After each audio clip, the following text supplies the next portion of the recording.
Di sebuah showroom sepeda motor yang terletak di pinggiran kota, Ardi merasa sangat lelah.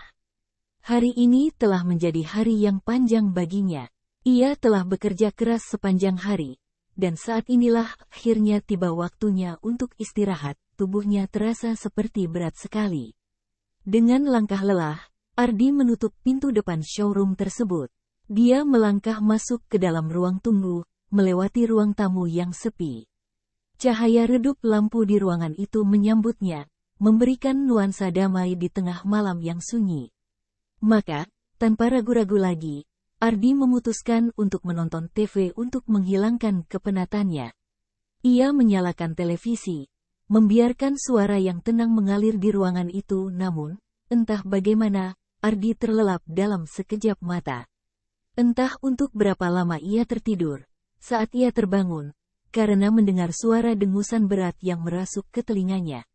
Mata Ardi terbuka dengan tiba-tiba, dan ia merasa seolah-olah ada yang aneh di ruangannya.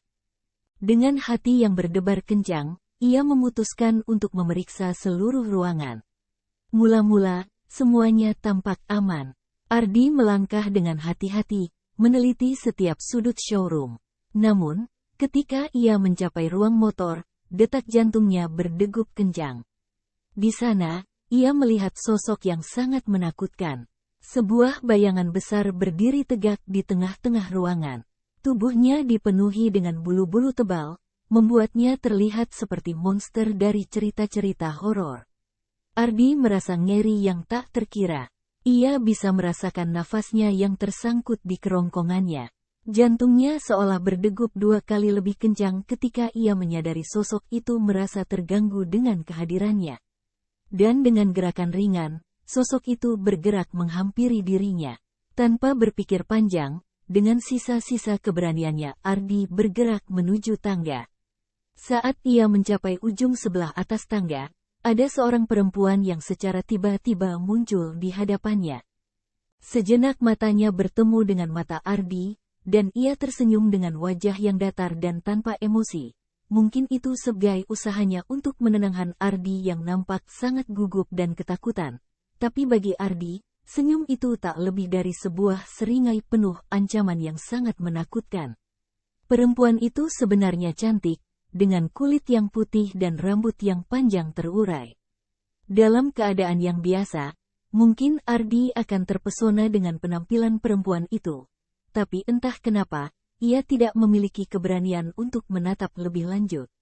"Diamlah," kata perempuan itu dengan suara lembut.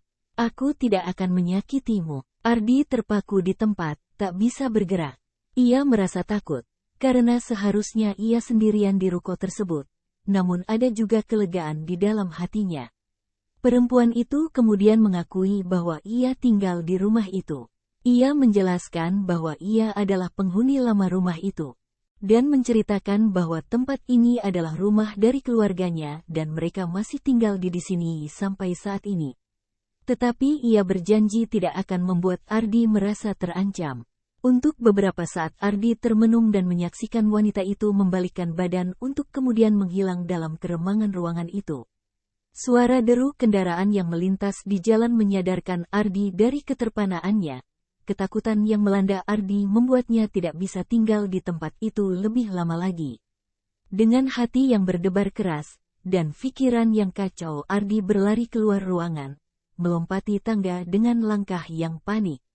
Dengan langkah cepat Ardi menyusuri lorong ruangan untuk menuju pintu keluar. Lorong yang tidak seberapa panjang itu, baginya seperti menempuh perjalanan berpuluh meter rasanya. Di tepi jalan, Ardi menemukan dirinya berdiri sendiri.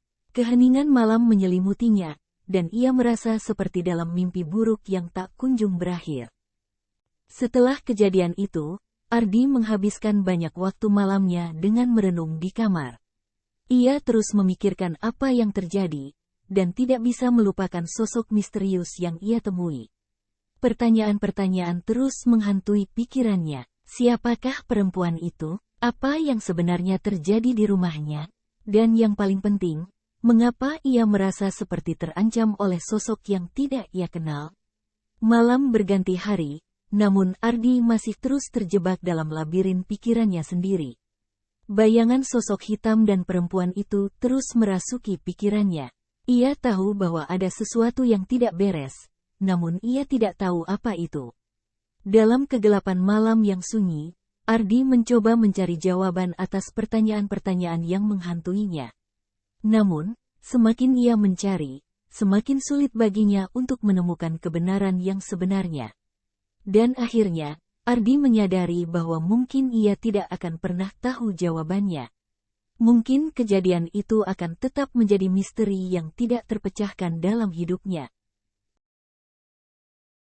Demikianlah kisah kita kali ini. Kalau teman-teman berkenan, berikan like, subscribe dan komen. Agar channel ini lebih berkembang nantinya. Terima kasih.